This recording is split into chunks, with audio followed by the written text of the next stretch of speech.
안녕하세요. 이효석입니다. 오늘은 이렇게 얼굴 없이 인사를 드립니다. 자꾸 얼굴이 나왔다 안 나왔다 그래야 약간 여러분들에게 일종의 의외성을 이제 드릴 수 있어서 오늘은 얼굴을 내보내는 거야 안 내보내는 거야 이런 의도하지 않은 의외성을 여러분들에게 드리고 있고요. 오늘의 제목은 뭘로 할까 하다가 어제 이제 저희 이제 개인적으로 들어와 있는 이제 단톡방에서 저희 이제 후배 중에 한 분이 요 얘기를 하셔서, 야, 이게 너무 멋있는 말이잖아요. 마이클 오웬이 얘기했던 얘기입니다. 저도 이제 좋아하는 그런 축구 선수였는데, 이분이 이제 이적하시면서 이제 했던 얘기죠. 야, 이기지 못할 것 같으면 합류해라. 이런 얘기인데요. 사실 이게 이제 투자의 관점에서도 굉장히 중요한, 임플리케이션을 주는 것 같아서 그 내용을 좀 말씀을 오늘 드려보도록 하겠습니다.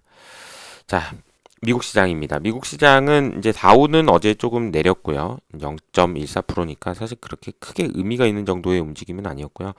나스닥은 0.3% 정도 상승, 장 하반에 막판에 조금 내려오는 정도, S&P는 0.03% 이렇게 보시면 될 것 같고요. 어제 이슈가 됐던 거는 지금 ADP 고용지표입니다. 자, 이제 ADP 고용지표라는 거는 또 뭐고, 미국 고용지표는 또 뭐냐, 이렇게 얘기할 수 있어요. 개인적으로 이제 그 고용이 굉장히 중요하다고 말씀을 드리고 있고, 이제 뭐 8월 FMC, 그러니까 8월 잭슨홀이죠. 이제 만약에 이제 시나리오에 따라서 이제 해석하는 방법이 계속 달라지는 건데, 당연히 8월 잭슨홀 미팅에서 애매하게 끝나서 뭘 잘 모르겠는데, 그러면 이제 9월 고용 지표가 굉장히 중요했는데, 사실 잭슨홀에서 거의 다 뭐 불확실성이 적어도 테이퍼링과 관련돼서는 불확실성이 많이 해소가 된 상황이기 때문에 뭐 고용 지표가 뭐 너무 중요해요. 뭐 이런 상황은 아닌 것 같아요. 하지만 중요하죠. 여전히 계속 중요한데, 그래도 잭슨홀 미팅에서 상당히 많은 부분이 좀 불확실성이 해소가 됐다라고 보시면 될 것 같고, 자, 이제 그러면 ADP랑 미국 고용이랑 뭐가 다르냐, 이거를 말씀을 좀 드려볼게요. 간단합니다. 예. 미국 고용 지표는 1년이 아니고 한 달에 한 번씩 발표됩니다. 그러니까 매달 첫째 주 금요일 날 발표됩니다. 그러니까 이제 사람들이 이제 금요일 날 발표되니까 그거 보려고 주말에 이제 굉장히 혈안이 돼 있고, 막 책에 보면은 이거 발표할 때 막 엄청 긴장해가지고 뭐 이런 얘기들이 나와요.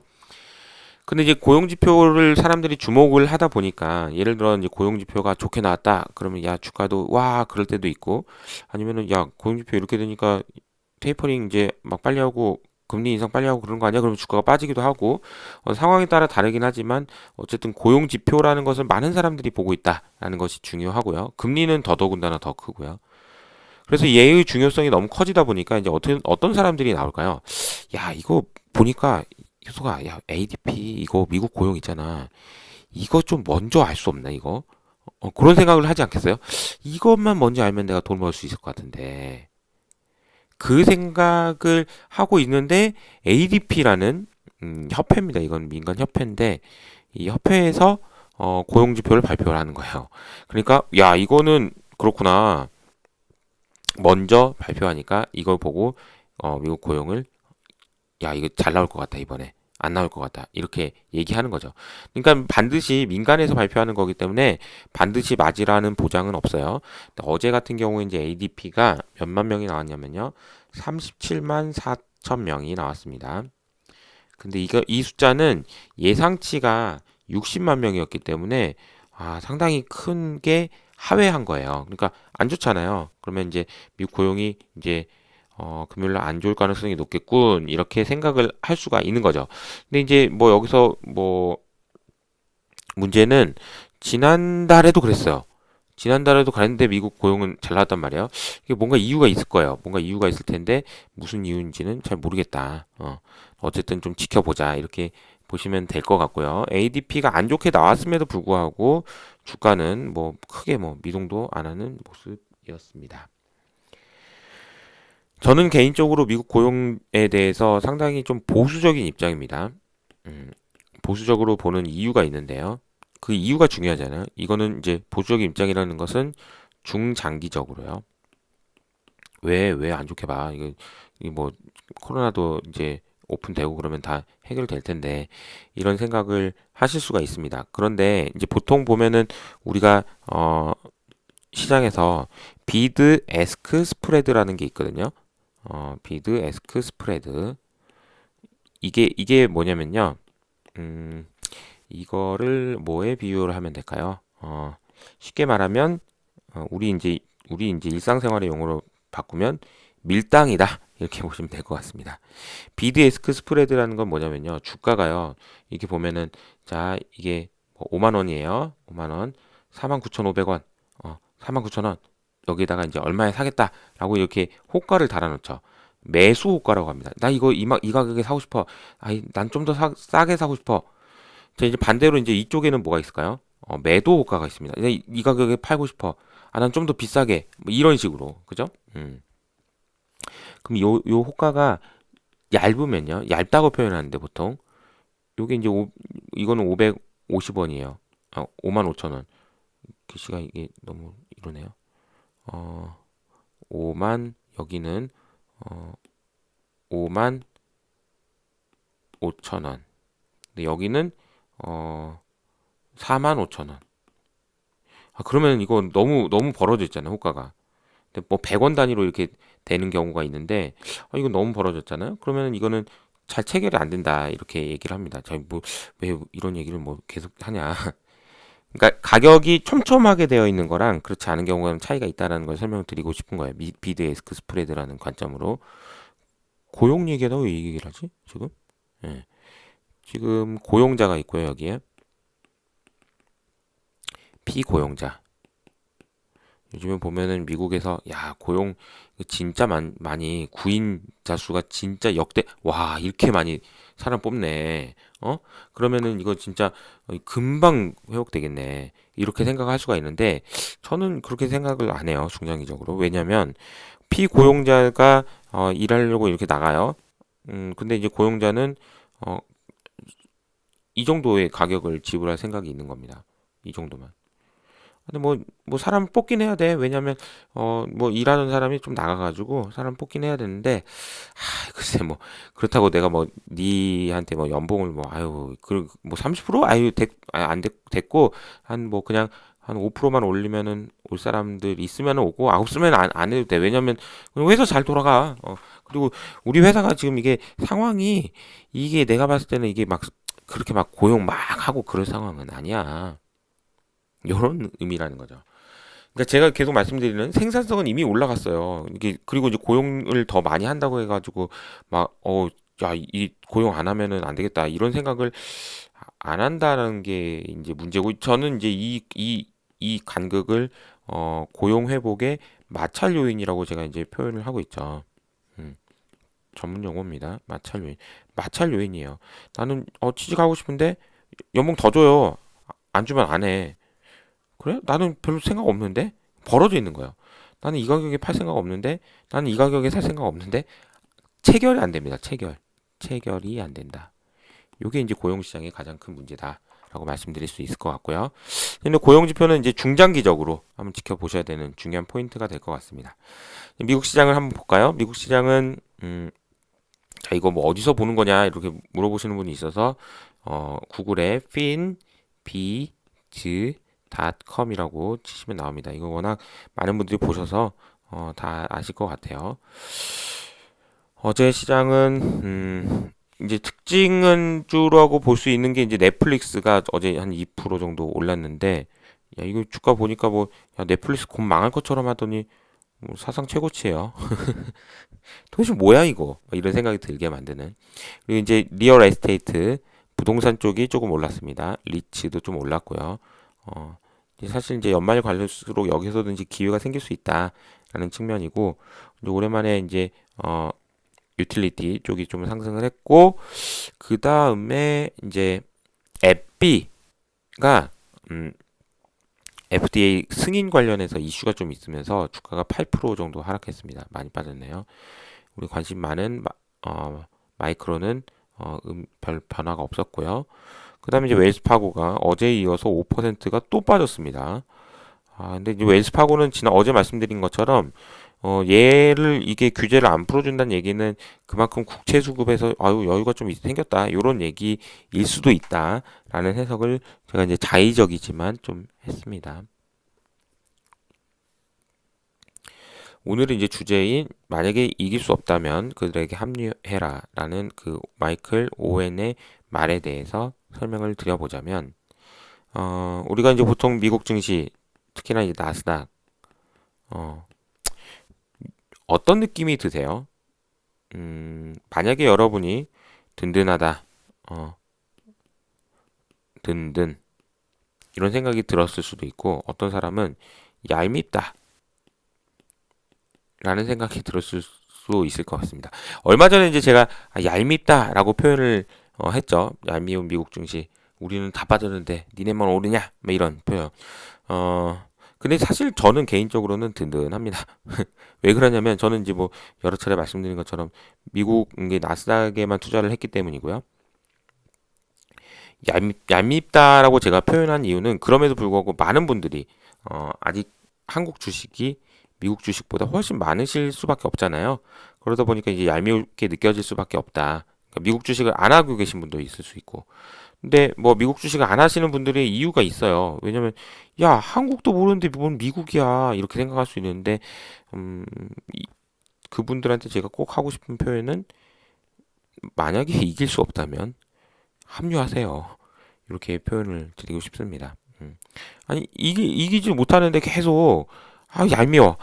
진짜 얄미워. 이렇게 하지 말고 아니 그냥 합류해요. 같은 편 할 수 있는 쉬운 방법이 있잖아요. 무슨 뭐 자존심 상하고 뭐 이렇게 할 필요가 뭐 있어요. 그냥 투자는 어차피 내 돈을 걸고 하는 건데 내가 솔직해질 필요가 있는 거죠. 그런 생각을 좀 오늘 아침에 좀 말씀을 드리겠고요. 자, 근데 그 뉴스 좀 중요한 뉴스를 몇 개 봅시다. 미국 국채가는 혼조, 안 움직였다는 얘기니까 패스. 자, 그다음에 5명의 전문가를 제가 뭐라고 했나 봤는데요. 뭐 별 의미가 없어요. 뭐 과거에 뭐 어땠는데 어땠다 뭐 이런 얘기는 별로 의미 없는 얘기를 하신 것 같고요. 61%가 야 미국 심각하게 잘못되고 있다. 그래서 저는 야 이거 양극화 때문에 이게 이렇게까지 심각하게 생각하나 그랬는데 아프가니스탄 얘기였습니다. 큰 의미 없는 것 같고요.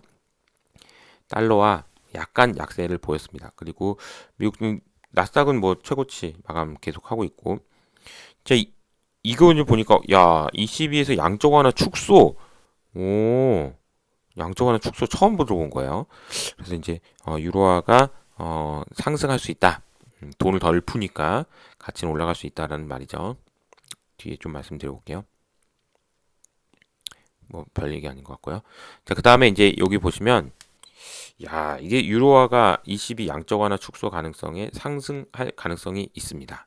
그러면서 이제 보니까 뭐, 뭐 그렇다 QE 축소 가능성에 있다 뭐 이렇게 말을 하고 있네요. 그래서 뭐 이런 얘기 했는데 저는 이걸 보면서 마지막에 이제 이 말 보고 좀 아침부터 되게 웃기네 막 이런 생각을 하면서 이제 봤는데 보세요. 자 이제 읽어드릴게요. 또한 시장이 2025년 22 금리 인상 가능성을 더 크게 반영하기 시작했다고 강조했다. 야, 참 이게 보시면 자, 왜 웃기냐면 제 2025년입니다. 2025년에 그것도 금리가 인상한다는 것도 아니고 금리 인상 가능성을 더 크게 반영하기 시작했다. 지금 몇 년이지? 2024년인가? 아니요. 2021년인데. 장난해요? 이런 거 왜 하고 있는지 모르겠어. 금리 안 올린다니까? 못 올린다니까요. ECB가. ECB가 어떻게 뭐 금리를 어떻게 올립니까? 2025년 그러니까 억지로 어쩔 수 없다 이렇게 올리는 경우를 제외하면 의지를 가지고 올릴 가능성은 매우 제한적입니다. 2025년이라니 와 근데 그것도 금리 인상 가능성을 더 크게 반영을 하고 있다고 뭘 강조를 해 2025년인데 참 이 사람들 정말 그런 생각을 좀 하게 됐고요.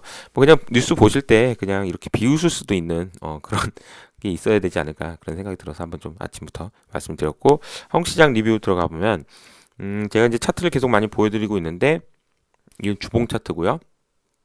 야, 그래서 제가 늘 말씀드리죠. 야, 차트 뭐 어쩌고저쩌고 얘기하시는 분 그냥 뭐 주가 뭐 이렇게 줄거가지고 여기까지 간다는 얘기예요. 큰 의미 없어요. 이렇게 말씀드렸고, 어, 반등을 지금 하면 그 이제 차트 보시는 분들은 다시 돌아섰는데 이렇게 얘기하실 겁니다. 근데 이제 돌아선 상황에서 이제 제가 말씀드리고 싶은 거는 이제 그러면 이제 요거 이제 요거 뭐야? 3,300포인트를 이번 타이밍에 뚫고 가자 이렇게 갈 거냐 아니면 그냥 뭐 또 이렇게 갔다가 조금 또 쉬었다가 좀 쉬었다가 또 이렇게 갈 거냐. 뭐 저는 이제 후자 쪽이 가능성이 조금 더 높다라고 보고 있고요. 또 확률로 봤을 때 제가 처음에 잘 여기 이렇게 급락하는 과정에서는 모르겠다. 40, 30, 30 이렇게 얘기했었는데 제가 이제 잭슨을 끝나고 나서 이제 말씀드리고 있는 거는 요거는 3, 요것도 3, 요거는 4 이렇게 말씀을 드리고 있죠. 그러니까 단기적인 얘기입니다. 단기적으로는 중장기적으로는 계속 우상향할 거라고 좀 보고 있는 거고요. 그런 상황입니다. 자, 어제 인포맥스 라이브 제가 진행하는 날이었고, 제가 진행하면서 DS 자산 운용의 이한영 본부장님을 모셔서 이야기를 들었습니다. 책 이벤트도 했어요. 그래서 30분한테 책 증정을 했더라고요. 야, 엄청 많이 하셨더라고요. 그래서 되게 댓글도 많이 써주시고 오늘 어제 분위기가 좋았습니다. 나쁘지 않아요. 김단태님도 나오시고 자 그래서 이제 제가 중간에 이제 방송을 하다가 잠깐만요 그러면서 제가 뭐라고 말씀드렸냐면 여러분 이거 보시는 거 유튜브 보고 계신 거 있잖아요. 요거 캡처 하나 해두세요. 요거 너무 좋은 얘기네요 라고 말씀을 드렸습니다. 자, 이 내용은 제가 한 말이 아니고 DS 자산운용의 이한영 본부장님이 하신 얘기입니다. 이건 명확하게 해줘야 돼. 이건 제 얘기가 아니에요. 마치 뭐 제 얘기처럼 얘기하고 이런 게 아닙니다. 이건 다 제 얘기가 아니에요. 자, 너무 중요한 것 같아요. 근데 이런 얘기를 왜 전 못했지? 참. 그런 생각을 하면서 저도 들었는데 제 얘기가 아닙니다. 근데 너무 중요한 것 같아요. 자, 피크 아웃이에요. 피크 아웃에 대한 우려가 굉장히 많습니다. 그러면 과거의 피크 아웃인 경우를 한번 생각해 보면 어때요? 지금 어쨌든 일평균 수출 증가율이라는 요 데이터, 이 파란색 선이 우리나라의 수출이 굉장히 빠르게 늘어나다가 줄어드는 상황. 그러면 이게 한국의 펀더멘탈이 줄어드는 거라고 보실 수가 있죠. 그러니까 이때는 지금 보면은 와 진짜 좋다가 빠지는 거죠. 이때는 50%까지 급증했다가 이렇게 내려가고 있는 거죠. 근데 과거에는 어땠어? 2017년에도 있었고요.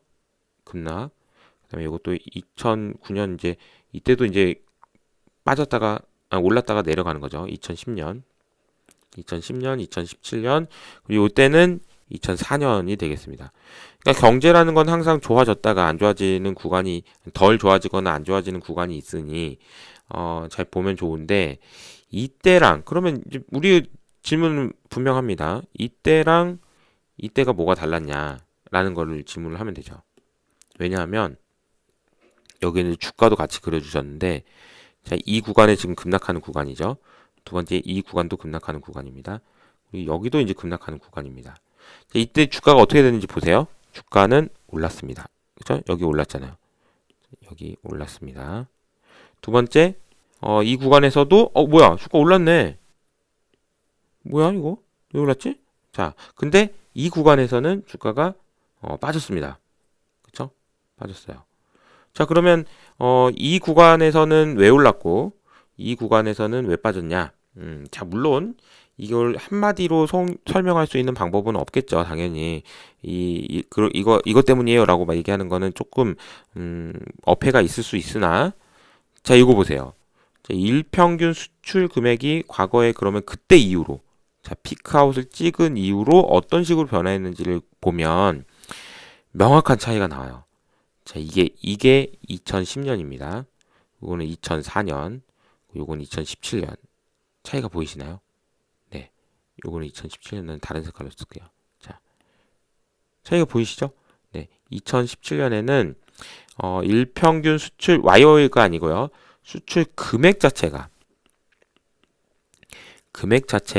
빠졌다. 2017년에는 반도체 때문이었죠. 반도체가 워낙 올랐다가 그러니까 YY 보지 말고 금액을 봐라 이 얘기를 해주셨고 지금 그러면은 어제도 이제 그 수출 데이터가 나왔잖아요. 8월 수출 데이터가 나왔는데 이 수출 데이터 보면은 글쎄 이거 빠지지 안 빠질 것 같은데 이런 생각이 든다는 거죠. 그죠? 그러니까 주가가 지금 이 궤적이냐 이거야 아니면 이거야 셋 중에 하나만 찍어봐. 그러면 이거 이쪽이지 않을까요? 이런 생각을 할 수 있는 거고 뭐 그런 근거로 여러 가지 이유들이 있겠지만 아니 2차 전지 이거 새로운 건데 계속 늘어날 것 같은데 반도체도 뭐 빠지겠나? 뭐 자동차는 뭐 줄어들 수 있다 치더라도 뭐 석유화학 뭐 줄어들 수 있다 치더라도 이건 계속 늘어나는 거 아닌가? 그러면 계속 가는 거 아닌가라는 생각을 할 수 있는 그런 얘기를 이제 이한영 본부장님이 해주셨고 다시 한번 말씀드리지만 요거는 이한영 본부장님의 이 가져와서 설명하신 내용입니다. 제가 한 게 아니고요. 너무 좋아서 여러분들이 꼭 아셨으면 좋겠습니다. 자 그리고 어제 이제 이한영 본부장님이 해주신 얘기 중에 개인적으로는 가장 인상적이었던 얘기가 이거였어요. 매일 아침 무슨 일을 하시는지에 대한 설명을 해주셨는데 매일 아침 아침에 일어나셔가지고 회사에 와서 항상 하시는 게 있다고 하더라고요. 엑셀을 여시고 여기다가 본인이 중요하게 생각하는 그런 미국 나스닥 얼마, 다우 얼마씩 오른 게 중요한 게 이 숫자들을 하나씩 엑셀에 손으로 수기로 입력한다고 하더라고요. 와, 17년 동안 이게 뭔가를 꾸준히 한다는 게 어려운데 깜짝 놀라는 게 어저께 그 뭐죠? 엑셀에 보면은 옆으로 쭉 가다 보면 이제 끝이 나오잖아요. 더 이상 못 쓰도록. 그럼 거기까지 가본 적도 별로 없는데, 없는데, 이걸 3번 갔다고 하더라고요. 와, 진짜, 저도 뭐 알고는 있었습니다. 이렇게 성실해도 되는 겁니까? 자, 이렇게 성실해도 되나? 이런 생각이 좀 들었고, 뭐, 이런 생각이 들었어요, 또. 이길 수 없다면 합류해라. 이길 수 없으면 합류해라. 이길 수 없는 합류하는 방법 뭡니까? 그냥 이 펀드 가입해도 되는 거죠. 뭐 그런 생각이 들 정도로 굉장히 좀 이한영 본부장 평소에도 잘 뭐 아주 친하진 않지만 그래도 좀 더 친해지고 싶지만 아직 뭐 이다솔 부장님이랑 이렇게 셋이서 한 번씩 보는 사이인데 코로나 때문에 못 봐가지고 좀 아쉽긴 하지만 어제 좀 너무 이 내용 정말 좋았어요. 이제 개인 투자하시는 분들한테도 되게 도전이 되셨을 것 같다라는 생각도 좀 듭니다. 그리고 이제 마지막으로는 이제 카카오뱅크 얘기인데요. 카카오뱅크의 블락딜이 나왔습니다. 이 블락딜이 의미가 뭔지 좀 설명을 드려볼게요. 보유 물량의 90%를 처분해서 할인율의 한 10% 정도 내놨습니다. 그러니까 카카오뱅크의 주가가 88,000원이었습니다. 어제 88,000원이었는데 우정사업본부에서 아마 여기는 이제 이익이 많이 났을 거예요, 아마. 그래서 금액이 너무 커져서 이제 부담일 수도 있고, 그래서 이제 한 10% 정도를 할인해서, 그러니까 이제 8만 원 정도에서 더 싸면은 13.9%니까 8만 원 이하로 내가 팔겠다. 근데 지분이 거의 한 3% 정도 되는 것 같더라고요. 너무 많아서 한 번에 팔면은 가격을 너무 밀어버릴 수밖에 없으니까 시간 끝나고 나서 장 끝나고 나서 시간 외로 매도를 누르신 거죠. 그러면 오늘 아마 카카오뱅크는 아마 10% 정도에서 빠져서 시작을 할 겁니다. 너무 놀라지 마시고 이제 여기서부터 이제 다시 시작이에요. 어쨌든 뭐 시간 외로 이렇게 많이 팔렸으니까 왜 10%에 빠져서 시작을 하냐면요. 여기서 이제 10%를 기준으로 만약에 7%가 빠졌다. 이거는 10%의 이 블락딜이 돌아갔다는 가정입니다. 7%에 시작한다 그러면 이제 3% 오른 의미고 만약에 13% 빠졌다 그러면 3% 오늘 빠진 거라고 보시면 돼요. 그리고요. 그리고 무슨 얘기를 해주려고 했냐면 그럼 왜 그러냐면 10% 하락한 걸로 블락딜을 받은 헤지 펀드들이 있겠죠. 이 헤지 펀드들은 요거 돈을 받아서 그냥 장 시작할 때 팝니다. 파는 경우들이 많아요. 물론 안 팔고 계속 가져가는 데들도 많지만 파는 경우가 많습니다. 그러니까 이제 10%만 넘으면 팔려고 하는 물량이 굉장히 많습니다. 그러다 보니까 이제 주가가 급격하게 올라가기 어려운 상황이긴 하고요. 8만 원 이 정도니까 요 정도 수준에서 이제 시작을 하겠네요. 그래서 주가가 이제 장기적으로 봤을 때는 어제 이제 골드만삭스도 이제 카카오뱅크 끝났다 뭐 이런 얘기가 나오고 하던데 이제 뭐 저는 저의 생각은 이래요. 그러니까 카카오뱅크의 펀더멘탈이 이렇게 되면 주가는 항상 이렇게 된다. 그래서 지금 여기에 있는 지금 우리가 뭐 여기에 있는지 여기에 있는지 여기에 있는지 알 수가 없잖아요. 어쨌든 여기는 아닌 것 같아요. 여기 어디쯤인 것 같습니다. 펀더멘탈보다 위쪽에. 근데 이제 밑으로 내려가진 않을 것 같아요. 여기 밑으로. 적정한 주가 수준이라는 게 참 계산하기는 어렵지만 기본적인 생각은 그렇게 하고 있기 때문에 저희 전략은 어떻게 하면 됩니까? 여기서 이제 buy 이렇게 하면 되는 거죠. 자, 오늘 그 제목은 이길 수 없다면 합류하라 라는 그런 흥미로운 제목이었고 어떻게 들으셨는지 모르겠습니다. 이거는 그냥 본인에게 솔직해지자라는 의미이기도 합니다. 내가 못하는 거 있으면 인정하자. 멋있는 말이에요. 예. 오늘 하루도 즐거운 하루 보내십시오. 감사합니다.